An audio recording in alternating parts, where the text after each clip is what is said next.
Aujourd'hui, on va ajouter quelques petites composantes à la Longer LK1 ou la AlphaWise 20, qui est la même imprimante. On va ajouter de petites molettes pour ajuster le bed. Ensuite de ça, un guide de filament, un support pour tenir les fils à l'arrière et des TL Smoother.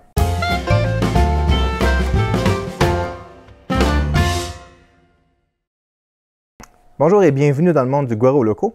Dans ma dernière vidéo, j'installais des Salon Blocks sur l'imprimante. Maintenant, on va installer quelques petits objets ou quelques petits accessoires relativement simples à mettre en place, sauf peut-être les TL Smoother qui demandent un peu plus d'opération. Alors, ces petites molettes-là rentrent à la serre dans les molettes actuelles et c'est marqué « Up ». Alors, je ne me rappelle jamais dans quel sens il faut tourner, donc là, c'est inscrit dessus. Ensuite de ça, je vais installer un petit guide de filament qui rentre à serre à côté de mon extrudeur et un support pour les fils qui s'installe aussi directement où sont les ressorts. Puis, je vais aussi utiliser cette base-ci pour installer des TL Smoother qui est exactement ça ici, pour ceux qui ne connaissent pas ça. Donc, un TL Smoother, je vais l'approcher, je vais vous montrer ça. Le TL Smoother, dans le fond, est une série de diodes qui enlève l'effet de Salmon Skin sur les pièces. Pour éliminer le Salmon Skin, on installe des TL Smoother comme ça, ou on change les drivers. Sur cette carte mère-là, les drivers sont soudés dessus, donc on ne peut pas changer les drivers. Mais si vous avez une MKS Gen L, par exemple, ou certaines cartes mères de G-Tech, on peut simplement changer les drivers. Cependant, attention, assurez-vous de mettre les pins DIR et EN, autrement dit direction et Enable, à la même place, parce que des fois, si on se fait au potentiomètre, le potentiomètre est d'un côté ou de l'autre côté. Donc, assurez-vous tout le temps que la pin direction et Enable, DIR et EN, sont aux bons endroits, parce que des fois, les drivers sont inversés. Mais dans ce cas-ci, on n'aura pas de besoin, on va juste mettre des TL Smoother. Avant d'aller plus loin, je vais revenir sur la dernière vidéo que j'ai faite sur les Salon Blocks. Alors, ça a généré un lot de commentaires incroyable. Puis, la plupart des gens m'ont demandé, est-ce que c'est nécessaire de mettre des Salon Blocks sur l'extrudeur? Non, ce n'est pas nécessaire. Puis ils m'ont demandé, alors pourquoi tu l'as fait? Simplement parce que j'avais envie de l'essayer, tout simplement. Ça réduit un peu le bruit, mais c'est pas faramineux. Donc, vous n'êtes pas obligé de mettre un Salon Block sur l'extrudeur. Oui, la vibration passe un peu par les vis, mais du fait qu'il n'est pas collé sur le châssis, c'est diminué. Il y a une partie des vibrations qui n'est pas transmise. Donc oui, ça fait une petite différence, surtout quand je fais beaucoup de rétraction. Ça paraît un petit peu. Il y en a aussi qui ont parlé que les moteurs peuvent chauffer un petit peu plus avec les Salon Blocks. C'est sûr que si le moteur est à côté sur le support de métal va servir un peu de radiateur. Cependant, il y a beaucoup d'imprimantes que le support est en plastique, en ABS principalement, ou même imprimé, et ça ne fait pas brûler le moteur. Donc, le support ne doit pas servir de radiateur, ce n'est pas normal. Si le moteur a besoin d'un radiateur, c'est que le VRF est trop chaud.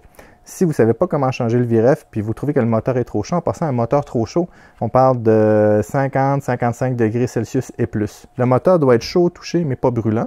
Puis normalement, le brûlant, on commence à le sentir autour de 55 degrés Celsius. Si vous trouvez vos moteurs quand même trop chauds, alors je vous recommande ce type de petit radiateur-là. Donc, c'est un petit radiateur qu'on colle sur le moteur, tout simplement. Donc, je peux en mettre 1, 2, 3 ou 4 après mon moteur, ou même 5 si je voudrais. Je pourrais en mettre ces 4 côtés plus en arrière. Mais personnellement, j'en ai utilisé pour ma Little Monster, qui, elle, travaille extrêmement vite. J'avais du décalage, j'ai monté un peu le voltage, les moteurs chauffaient. J'ai mis un radiateur par stepper motor et ça a baissé ma température entre 8 et 10 degrés. Donc, ça fait une bonne différence, puis j'ai pas de ventilateur dessus. Donc, si je mettrais un ventilateur dessus, ça refroidirait encore plus, ou même 2 radiateurs avec un ventilateur dessus, ça serait encore mieux. Donc, ceci étant dit, on va passer maintenant aux modifications qu'on va faire sur l'imprimante. On va commencer avec le plus simple, on va commencer avec les molettes pour le bed. Ensuite, le guide pour le filament. Ensuite de ça, on va mettre le support pour les fils arrière et on va terminer avec les TL Smoother. Je vais changer de caméra de place, on va regarder comment installer ça. Comment installer ça sur le bed, vous allez voir, très facile. Donc, je prends ma molette. Je viens la mettre sur ma vis et tout ce que je fais, je pousse dessus tout simplement comme ça ici. Et voilà, jusqu'au fond et ça me permet de la tourner. Je fais la même procédure pour les 4 molettes. Et voilà, c'est probablement la modification, peut-être la deuxième plus facile à faire, Maintenant, je vais tourner mon imprimante de côté et on va regarder pour le guide de filament et ensuite le support de bed. Pour installer mon guide de filament, c'est très simple. Je ne suis même pas obligé d'enlever mon filament. Dans le fond, il y a une petite coche dedans que je viens glisser comme ça après. J'ai juste à glisser mon filament dedans. Et je viens le coincer ici, après ma base. Puis je l'enligne vers mon trou. Et voilà, comme ça va éviter que mon fil vienne toucher à ma vis.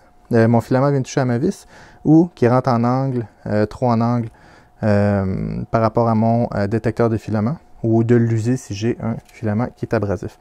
Donc, c'est vraiment pas long. Maintenant, on va descendre un petit peu plus bas et on va regarder pour le fil de bed.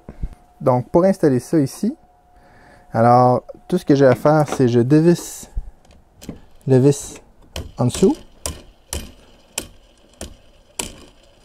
Parfait. Je viens installer mon support entre la vis. Là, vous voyez, la vis ici, elle risque de tourner sur elle-même. Donc, vous pouvez enlever votre verre ou du moins le reculer un peu pour tenir la vis. Alors, vous mettez ça entre la vis et la partie d'aluminium et vous venez mettre la vis avec la molette en dessous. Tout simplement.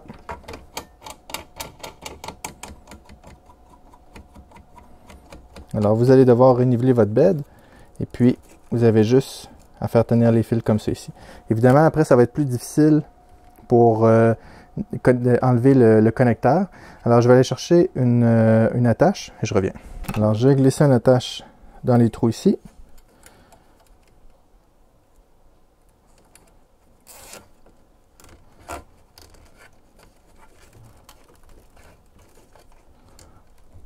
Et voilà, il reste juste à couper.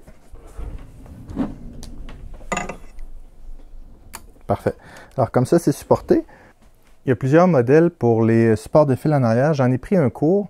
Il me semble un petit peu trop court, mais la raison, c'est que souvent, il va être près d'un mur. Donc, les modèles très, très longs, ça accroche après le mur. Je suis obligé d'avancer mon imprimante un petit peu trop. Donc, c'est pour ça que j'ai pris un modèle court. Mais si vous regardez sur Thingiverse, il y a plein de modèles où vous pouvez vous en désigner un, tout simplement. Moi, j'ai choisi celui-là parce que, justement, il était court. Puis ça sécurise les fils du bed. N'oubliez pas, après avoir fait ça, vous devez reniveler votre bed. Maintenant, on va aller dans le petit peu plus complexe. On va ouvrir le boîtier et on va installer les TL Smoother. Pour ouvrir le boîtier, j'ai les 3 vis ici. 3 vis aux mêmes endroits de l'autre côté. Et puis, j'ai les 4 vis qui sont là. Je vais commencer par les 4 vis arrière.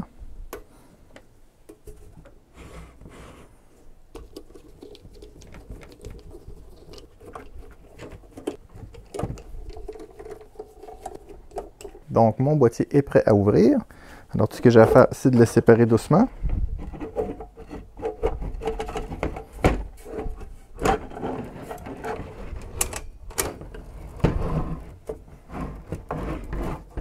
Alors, je vais mettre la caméra au-dessus pour qu'on puisse bien voir l'intérieur. Alors, mon boîtier est ouvert ici. Puis, vous voyez au fond, j'ai deux... je ne sais pas si vous voyez, mais au fond, j'ai 2 places pour visser quelque chose. Donc, c'est là-dedans qu'on va les visser. J'ai vissé mes TL Smoother après ma plaque. Et vous voyez ici, j'ai 2 trous. Alors, je m'assure que mes 2 trous sont libres parce que je vais passer des vis à travers pour pouvoir les fixer. Dans le fond, ici, j'ai deux petits endroits pour visser. Donc, j'ai installé mes TL Smoother au-dessus des 2 vis. Comme ça ici. Et puis, je vais passer mes vis au travers. C'est des M3 par 16. Donc, M3 par 16, c'est un petit peu trop long, mais j'ai pas de M3 par 14. Puis, les M3 par 12 sont un petit peu trop courtes. Donc, je laisse des M3 par 16, mais de toute façon, ça ne bouge pas. Ensuite de ça, ce que je vais faire, je vais aller en ordre. C'est-à-dire, ici, j'ai mon X, j'ai mon Y, et j'ai mon Z. Donc, je vais faire X, Y et Z. Donc, je débranche mon câble. Je vais être obligé de couper mon attache.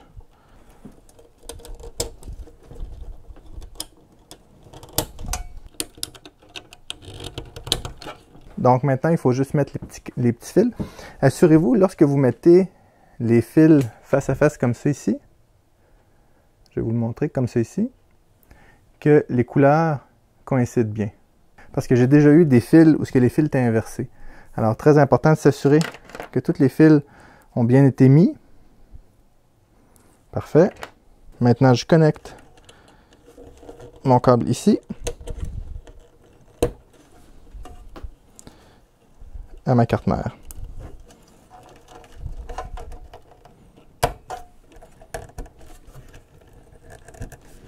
Voilà, donc mes stoppers rentrent ici, passent à travers mes diodes, ils vont jusqu'à la carte mère et les TL Smoother sont installés.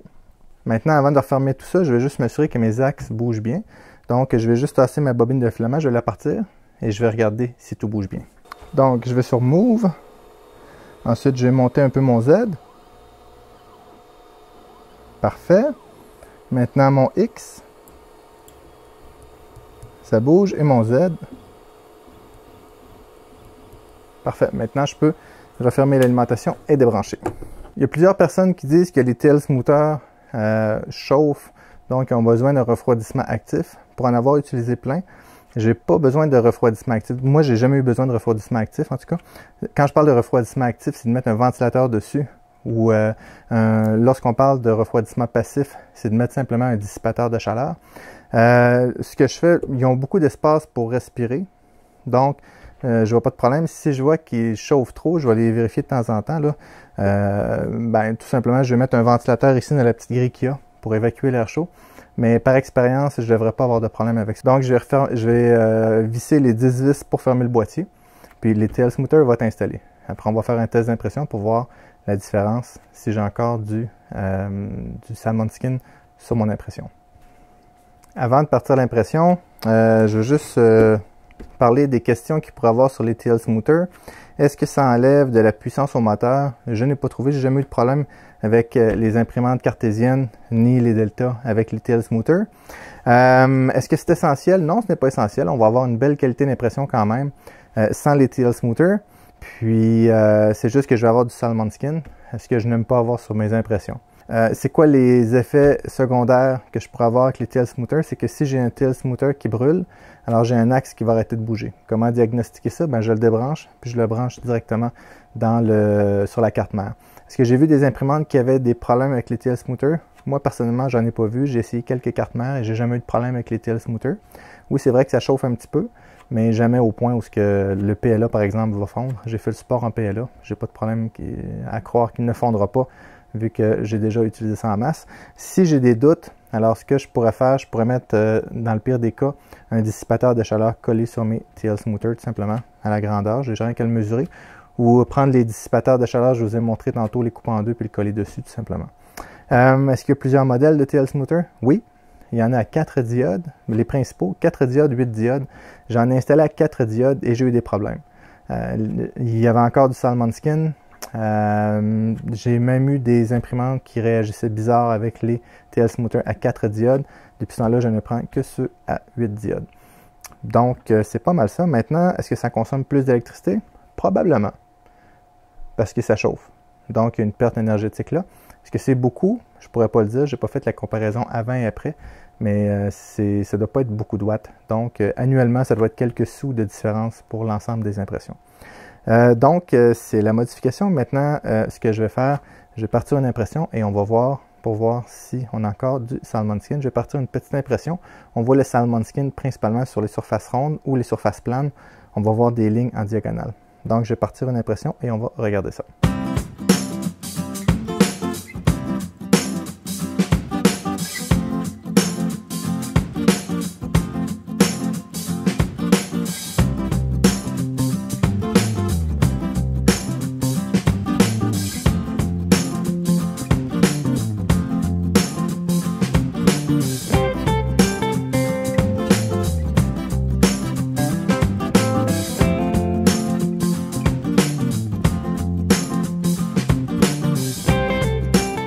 Et voilà, alors les TL Smoother sont installés.